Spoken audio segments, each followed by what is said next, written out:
Hello दोस्तों, मेरे YouTube channel online studies में आप सभी का स्वागत है। तो दोस्तों, एक प्रैक्टिस सेट संख्या 24 जो कि 21/5/2023 को कराया गया था, उसका सॉल्यूशन मैं नहीं दे पाया था समय अभाव के कारण।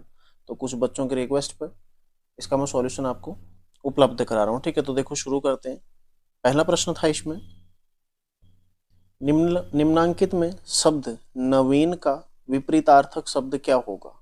ठीक है, प्राचीन होगा, अर्वाचीन होगा, पूरा होगा या फिर पूर्ववर्ती होगा। तो सही आंसर क्या है?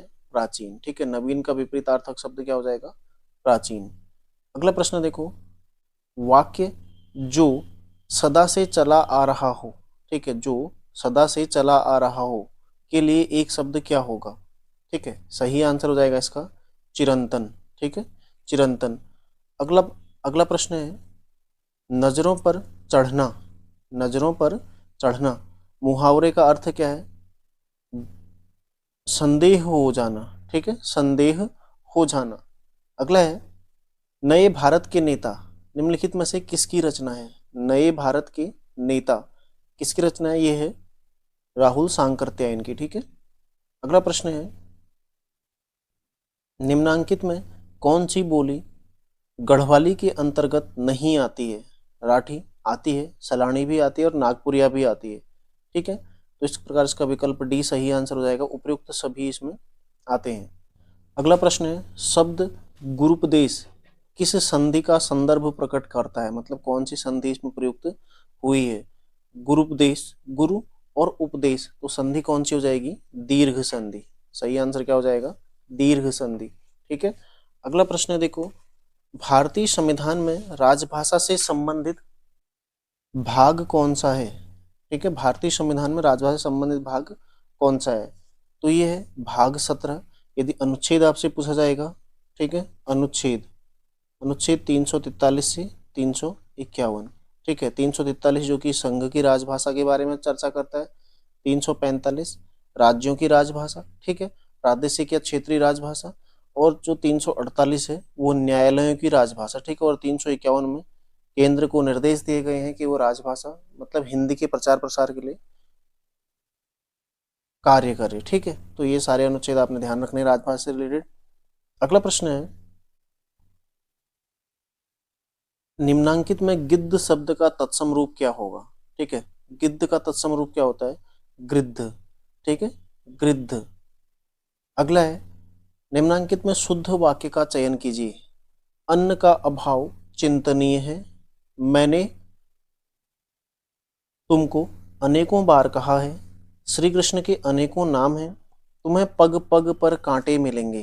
तो सही आंसर क्या है इसका? तुम्हें पग पग पर कांटे मिलेंगे। अन्न का अभाव शोचनीय है। ठीक है, मैंने तुमको अनेक बार कहा है, और श्री कृष्ण के अनेक नाम हैं। ठीक है, इस तरह से ये शुद्ध हो जाएंगे।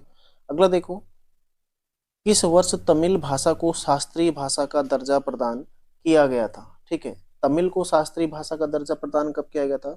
वर्ष 2004 में। तो सबसे पहले जिस भाषा को शास्त्रीय भाषा का दर्जा प्रदान किया गया वो कौन सी है? तमिल भाषा है। ठीक है, अगला है, वाक्य जिसे देश से निकाला गया हो, ठीक है, जिसे देश से निकाला गया हो उसके लिए सार्थक शब्द क्या होगा? सही आंसर क्या है? निर्वासित। ठीक है, जिसे देश से निकाला गया हो उसका आंसर क्या हो जाएगा? निर्वाचित, निर्वासित। ठीक है, निर्वासित। अगला है, निम्नांकित में बिजली शब्द का पर्यायवाची शब्द नहीं है। बिजली, ठीक है, बिजली विद्युत इसका पर्यायवाची शब्द नहीं है। कौन सा नहीं है? सही आंसर इसका आसुग। ठीक है, कौन सा नहीं है? आसुग। अगला है, निम्नांकित में गलत विकल्प का चयन कीजिए। देखो, गीत गोविंद टीका मीराबाई ने लिखी है, सही है। ठीक है, समय के पाँव माखनलाल चतुर्वेदी ने लिखी है, बिल्कुल सही है। गेंद निराले मिट्ठू राजेश जोशी ने लिखी है, बिल्कुल सही है। नए पत्ते, नए पत्ते किसने लिखी है? सूर्यकांत त्रिपाठी निराला ने। ठीक है, सूर्यकांत त्रिपाठी जी ने लिखी है नए पत्ते। ठीक है, सुमित्रा नंदन पंत ने नहीं लिखी है। अगला है, निम्नांकित में कौन सा व्यंजन शब्द व्यंजन संधि का उदाहरण नहीं है? ठीक है, उच्चारण, उच्चारण सही है बिल्कुल। ठीक है, सदाशय, शत आशय, दिक अंतर ये भी है। वधु ऐषण ये नहीं है। ठीक है, तो विकल्प डी इसका क्या हो जाएगा? सही आंसर हो जाएगा, वधु ऐषण वधुविषण क्या है, व्यंजन संधि का उदाहरण नहीं है। अगला देखो, पाँव में बेड़ी पड़ना, मुहावरे का अर्थ क्या होगा? पाँव में बेड़ी पड़ना, मुहावरे का अर्थ क्या होगा? इसका हो जाएगा नियंत्रण हो जाना। देखो बेड़ी पड़ गई मतलब चलना फिरना कम हो गया, यानी कि नियंत्रण। ठीक है, इस तरह से आप इसको समझ लो। पाँव में बेड़ी पड़ना मतलब नियंत्रण हो जाना। अगला है, तद्भव तत्सम के आधार पर गलत विकल्प का चयन कीजिए। जटा का, जड़ का जटा सही है। जमुना का जामुन ये भी सही है। ठीक है। टंकसाल का, टकसाल का टंकसाला ये भी सही है। ठीक है, तो गलत कौन सा है इसमें? जीना, झीना। ठीक है, झीना का जीर्ण ये गलत है, ये ध्यान रखिएगा आप लोग। अगला है, स्वर संधि के कितने भेद होते हैं? ठीक है, स्वर संधि के कितने भेद होते हैं? 5 भेद। इसमें सबसे पहले आता है दीर्घ संधि। ठीक है, फिर आता है गुण। ठीक है, यण आता है एक, वृद्धि आता है एक, और एक आता है अयाधि। ठीक है, तो 5 प्रकार के होते हैं, दीर्घ, गुण, यण, वृद्धि और अयाधि। 5 संधियां होती हैं स्वर संधि के अंतर्गत। ठीक है, ध्यान रखिएगा। अगला है, निम्नांकित विलोम शब्दों में गलत युग्म का चयन कीजिए। सर्जन का विनाश हो जाएगा। ठीक है, संस्कृति का विकृति, संक्षिप्त का विस्तृत, और संगठन का विघटन। ठीक है, बाकी सब सही है। संगठन का विघटन, तो सर्जन का क्या हो जाएगा? सर्जन मतलब हो गया उत्पत्ति। ठीक है, सर्जन का विनाश हो जाएगा। अगला देखो, निम्नांकित में अशुद्ध वाक्य का चयन कीजिए। ठीक है, निम्नांकित में अशुद्ध वाक्य का चयन कीजिए। वह मेरी अपनी किताब है, उसे मृत्यु दंड मिला, उनकी समझ में आ जाएगा, मेरे मित्र संध्या काल में आएंगे। ठीक है, तो इसमें जो अशुद्ध वाक्य आपको प्रतीत हो रहा होगा, वह मेरी अपनी किताब है। ठीक है, इसमें अपनी शब्द नहीं आएगा बीच में। ठीक है, केवल क्या आएगा? वह मेरी किताब है। बाकी सभी शब्द क्या है? शुद्ध हैं। उसे मृत्युदंड मिला, उनकी समझ में आ जाएगा, मेरे मित्र संध्या काल में आएंगे। ठीक है, तो वह मेरी अपनी किताब है के बदले क्या आएगा? वह मेरी किताब है। ठीक है, और लास्ट शब्द है हिंदी में, देखो निम्नांकित में शब्द सुंदर का पर्यायवाची नहीं है। ठीक है, सुंदर का पर्यायवाची कौन सा नहीं है? मार्क्सिक। बाकी मनोरम, मनोज्ञ और मंजुली, ठीक है, ये तीनों किसके पर्यायवाची हैं? सुंदर के पर्यायवाची शब्द हैं। ठीक है, तो मार्क्सिक नहीं है। ये हो गया हिंदी वाला पार्ट। अब चर्चा करते हैं, देखो जो जीएस वाला पार्ट है, इसमें सबसे पहला प्रश्न है, भारतीय संविधान के किस अनुच्छेद के अनुसार राज्यपाल को सहायता और सलाह देने के लिए मंत्री परिषद की व्यवस्था की गई है? अनुच्छेद 163 में की गई है, 162 में की गई है, 165 में की गई है, या फिर 167 में की गई है? ठीक है, तो सही आंसर क्या हो जाएगा इसका? विकल्प ए, अनुच्छेद 163 में ऐसा प्रावधान दिया गया है। अगला प्रश्न है, संविधान का 42वां संविधान संशोधन अधिनियम कब लागू हुआ? ठीक है, 42वां संविधान संशोधन कब का है? 1976 का है। सबसे पहले तो आपको ये पता होना चाहिए। ठीक है, इसको देखो मिनिंग कॉन्स्टिट्यूशन भी कहा जाता है। कई सारे संशोधन इसमें किए गए थे, और साथ ही इसमें देखो भारतीय संविधान में मूल कर्तव्य इसमें जोड़े गए थे, और एक जो महत्वपूर्ण चीज है, प्रस्तावना में संशोधन भी 1976 के संशोधन द्वारा ही किया गया था। ठीक है, तो ये लागू कब हुआ था? जनवरी 1977 में। काफी महत्वपूर्ण क्यों है? क्योंकि इसको मिनी कॉन्स्टिट्यूशन कहा जाता है और बहुत सारे संशोधन इसमें हुए थे, इसीलिए ज्यादा महत्वपूर्ण। ठीक है, ध्यान रखिएगा, जनवरी 1977 में लागू हुआ था। अगर डेट पूछी जाएगी आपसे तो 3 जनवरी 1977। ठीक है, 3 जनवरी 1977 को ये लागू हुआ था, ये भी आपने ध्यान रखना है। अगला देखो, राज्य की मंत्री परिषद सामूहिक रूप से किसके प्रति, ठीक है, डैश मतलब किसके प्रति उत्तरदायी होती है? राज्य की जो मंत्री परिषद है सामूहिक रूप से राज्य विधानसभा के प्रति उत्तरदायी होती है। ठीक है, अगला है, निम्नांकित में कौन सा अनुच्छेद पंचायतों के निर्वाचन से संबंधित जो अनुच्छेद है? पहले प्रश्न बन चुका है ग्रुप सी में ऑलरेडी। सही आंसर इसका अनुच्छेद 243 की। ठीक है, पंचायतों के निर्वाचन से संबंधित अनुच्छेद कौन सा? अनुच्छेद 243 की। पुस्तक मिताक्षरा, इसके लेखक कौन है? विज्ञानेश्वर। ठीक है, ध्यान रखिएगा, पुस्तक मिताक्षरा के लेखक कौन है? विज्ञानेश्वर है। अगला प्रश्न है, किस तिथि को आतंकवाद विरोधी दिवस मनाया जाता है? ठीक है, कौन सी तिथि को मनाया जाता है? सही आंसर है 21 मई। ठीक है, अन्य तिथियों में यदि आप देखते हैं, देखो 22 मई को जैव विविधता दिवस मनाया जाता है, विश्व जैव विविधता दिवस, ठीक है, जैव विविधता। और जो 15 मई है इस दिन मनाया जाता है परिवार दिवस, ठीक है, परिवार दिवस। तो ये दोनों आपने ध्यान रखने, दोनों ये तीनों काफी महत्वपूर्ण हैं।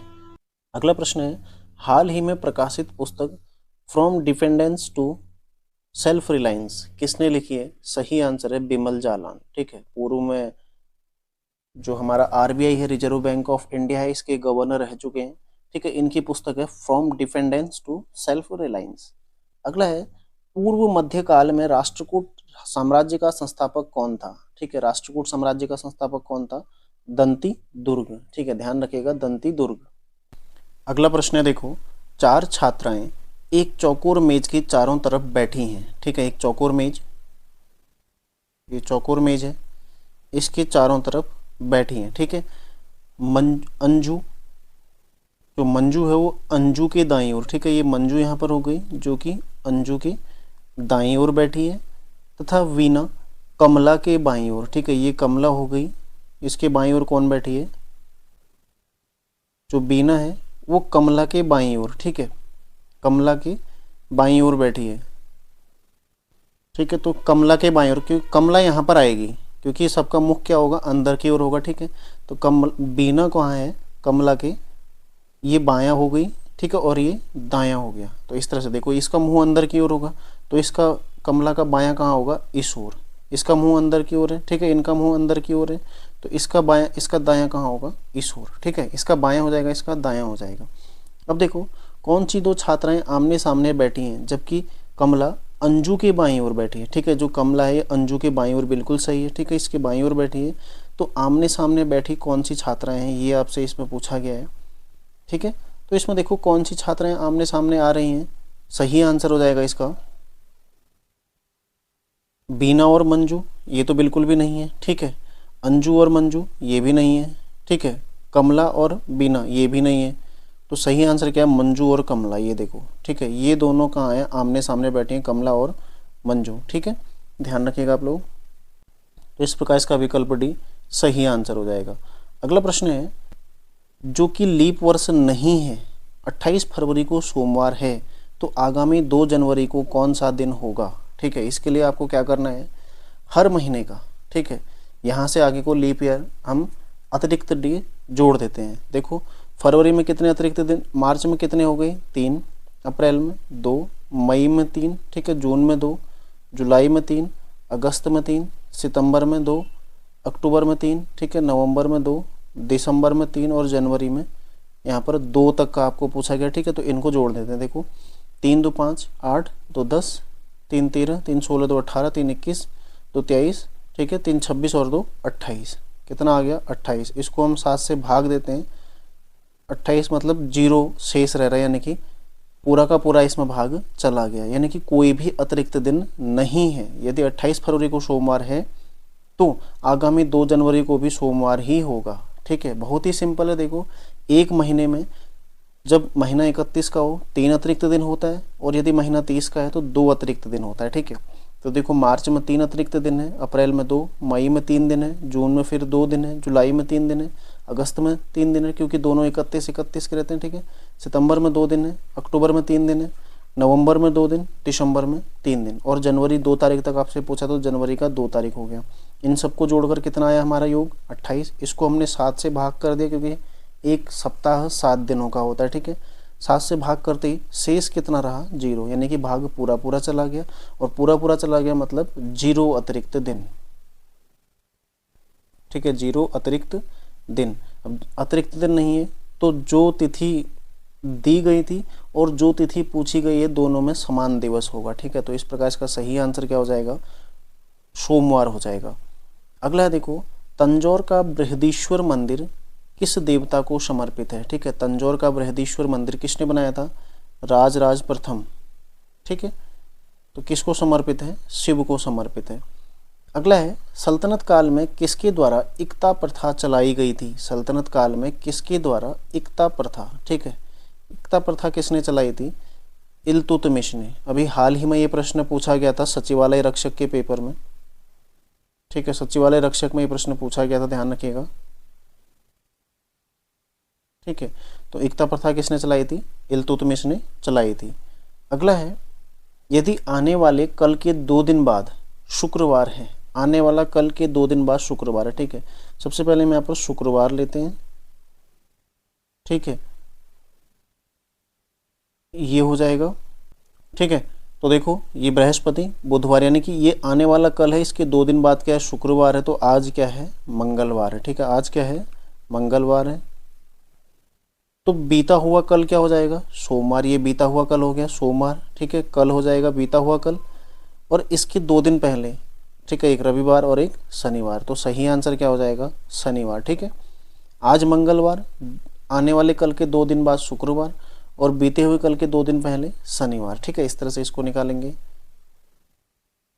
अगला है, हाल ही में डीआरडीओ द्वारा, ठीक है, हाल ही में डीआरडीओ द्वारा उद्योग अकादमी उत्कृष्टता केंद्र की स्थापना कहाँ पर की गई है? ठीक है, डीआरडीओ ने अपना जो पहला उद्योग अकादमी उत्कृष्टता केंद्र है, इसकी स्थापना कहाँ पर की है? आईआईटी हैदराबाद में, ठीक है, इंपॉर्टेंट है, पूछा जा सकता है।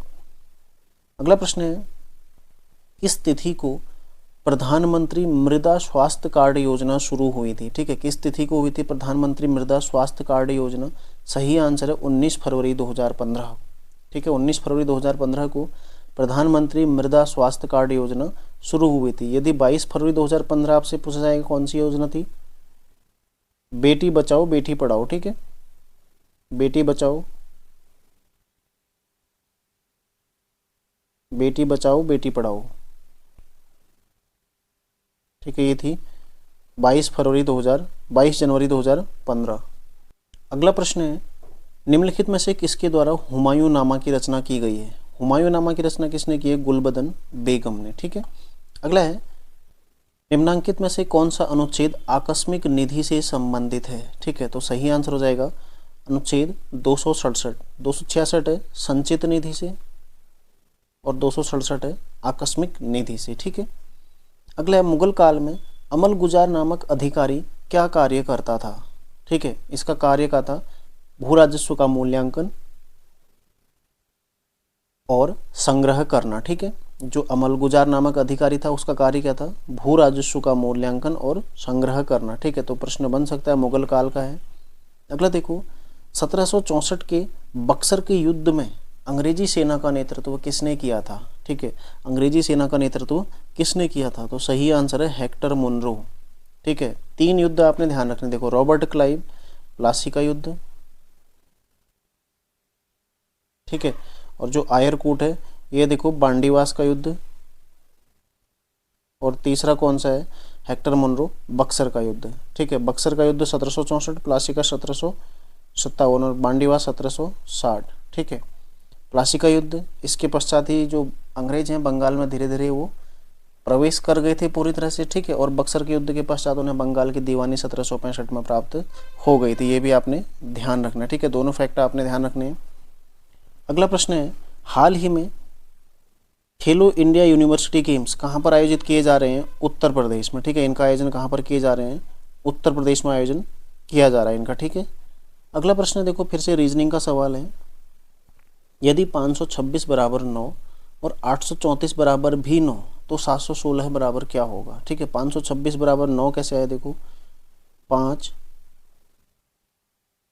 गुणा 6 माइनस 5 प्लस 6, ठीक है, 5 प्लस 6 माइनस 2 बराबर कितना हो गया? 9, ठीक है, 5 और 6 11 में से 2 गया 9। फिर देखो 834 में भी यही आ रहा है, पहला और तीसरा जो शब्द है उसको जोड़, वर्ण है उसको जोड़ना, ठीक है। अब 8 और 4 को जोड़ते हैं, देखो 12 माइनस 3, ठीक है, बराबर 9। 8 और 4 12 माइनस 3 बराबर 9, ये भी सही है।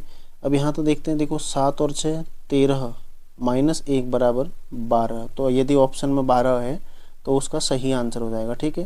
तो ये है, देखो इसका सही आंसर हो जाएगा 12, ठीक है। तो प्रश्न संख्या 41 का विकल्प डी सही आंसर हो जाएगा। अगला है, शादी के समय एक औरत और उसके पति की औसत आयु 23 वर्ष थी, ठीक है, एक औरत और उसके पति की औसत आयु 23 वर्ष थी। 5 वर्ष पश्चात उनके पास 1 वर्ष का बच्चा है, ठीक है, 1 वर्ष का बच्चा है। अब पूरे परिवार की औसत आयु कितनी है? ठीक है, तो देखो शादी के समय औसत आयु कितनी थी? 46। तो मतलब 23 तो दोनों की आयु कितनी होगी? कुल आयु 46। अब 5 साल पश्चात उनके पास 1 वर्ष का एक बच्चा भी है, तो ये 5 दूनी 10 इनके ये जुड़ गए प्लस 1 वर्ष का एक बच्चा हो गया, तो टोटल कितने हो गए? देखो 57। ठीक है, 1 46 10 56 और 1 57। ठीक है, इसको आप 3 से भाग कर दो तो 19 बार इसमें भाग चला जाएगा, तो सही आंसर क्या हो जाएगा? 19 वर्ष। ठीक है, तो इस प्रकार प्रश्न संख्या 42 का सही आंसर क्या हो जाएगा? 19 वर्ष। अगला है, भारतीय संविधान का अनुच्छेद 338 संबंधित है, किससे संबंधित है? राष्ट्रीय अनुसूचित जाति आयोग से। ठीक है, और 338 क किससे रिलेटेड है? अनुसूचित जनजाति आयोग से। और 338 ख किससे संबंधित था? राष्ट्रीय पिछड़ा वर्ग आयोग से। ठीक है, और वित्त आयोग से 280, अनुच्छेद 280 किससे संबंधित है? वित्त आयोग से।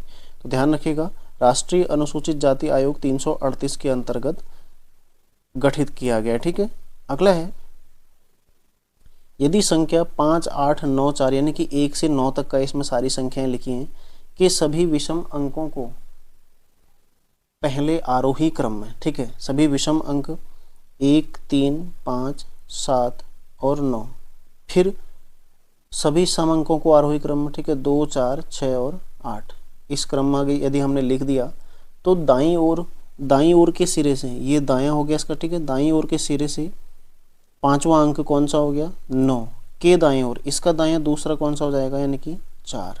ठीक है, कौन सा अंक होगा? 4। तो देखते हैं विकल्प में 4 है कि नहीं है। देखो 4 दिया गया, विकल्प सी। ठीक है, इस प्रकार इसका सही आंसर क्या हो जाएगा? विकल्प सी 4।